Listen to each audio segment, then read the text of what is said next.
Okay guys, this is it. I got the little giant, the Fujifilm X-S10 that I pre-ordered 2 months ago, and here it is. Beautiful camera, small and very portable.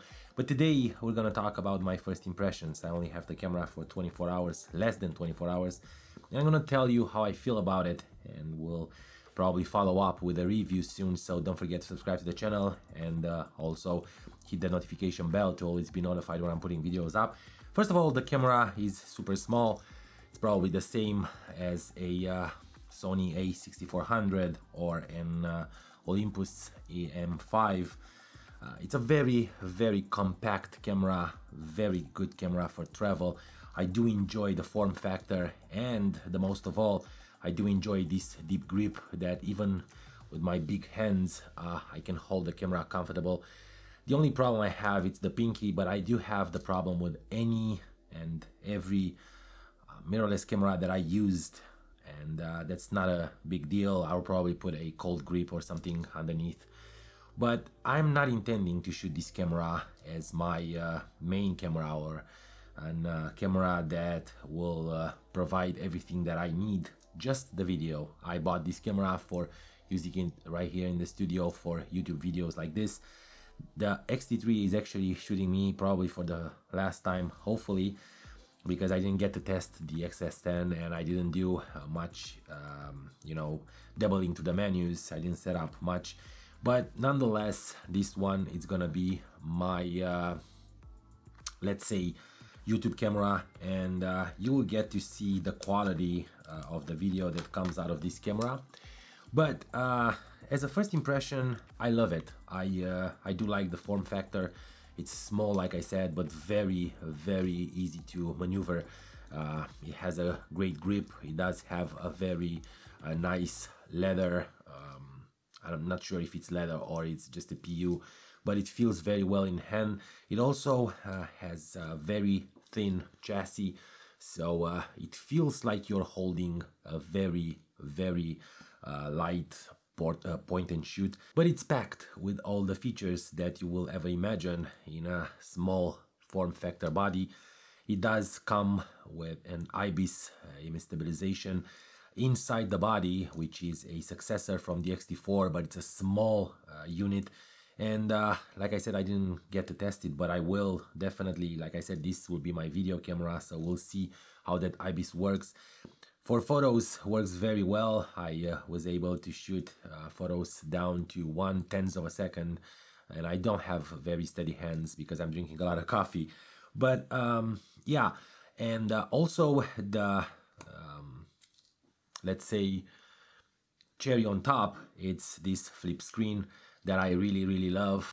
Actually, this is what brought me to buying this camera for YouTube, because I wanted to have a screen to film me also for the vlogs that we're doing. This is very useful, and I will be honest to you, this is my first camera that I'm using a flip screen on. I test other cameras, but this one is mine, and I am again super happy to have it.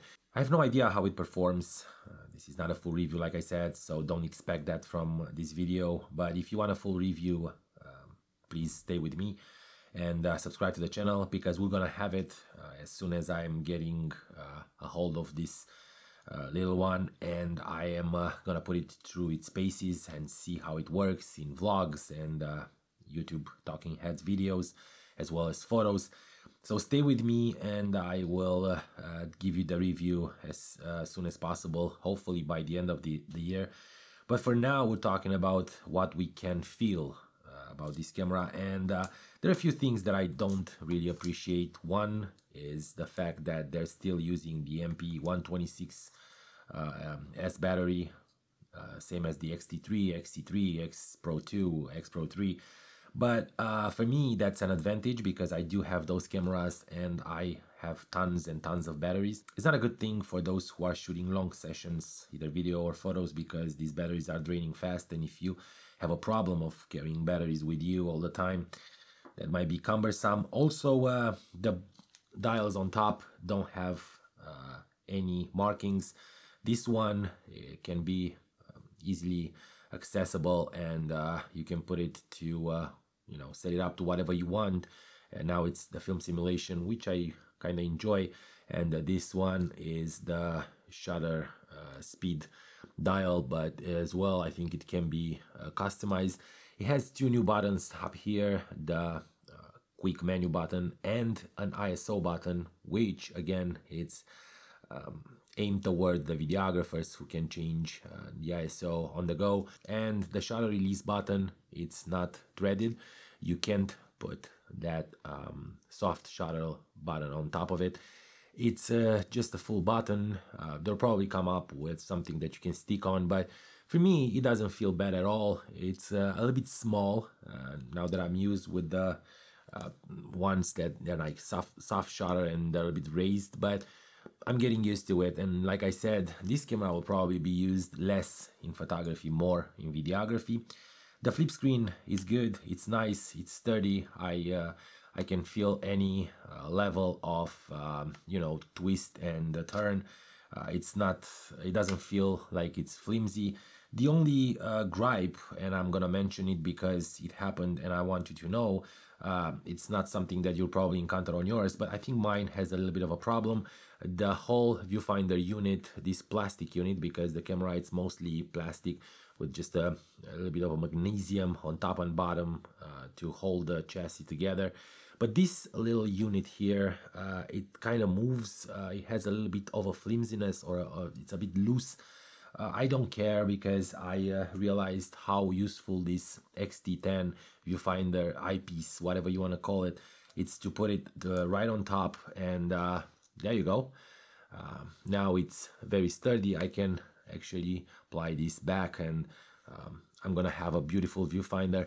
This is something that I really love about Fujifilm, the fact that they're keeping their cameras consistent in terms of how they're building the hot shoes and you know, this main unit, through the lens unit.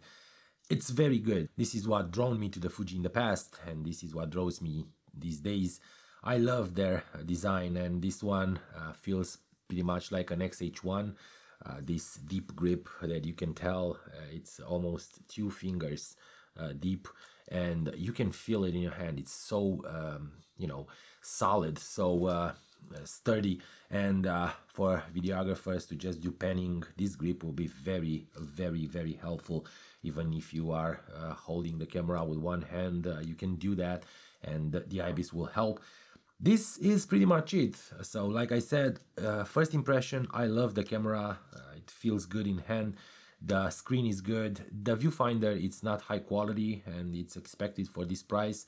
Also the battery, it's a little bit of a gripe. Other than that, I don't see much to say. I do love that Fujifilm put the microphone input right here on top on a separate you know, rubbery door, and it won't affect the screen when you're putting the screen right here on the top of it.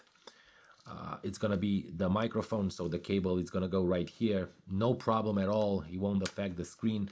I know some companies that like to say they have the best vlogging cameras, but they're always messing up with their screens.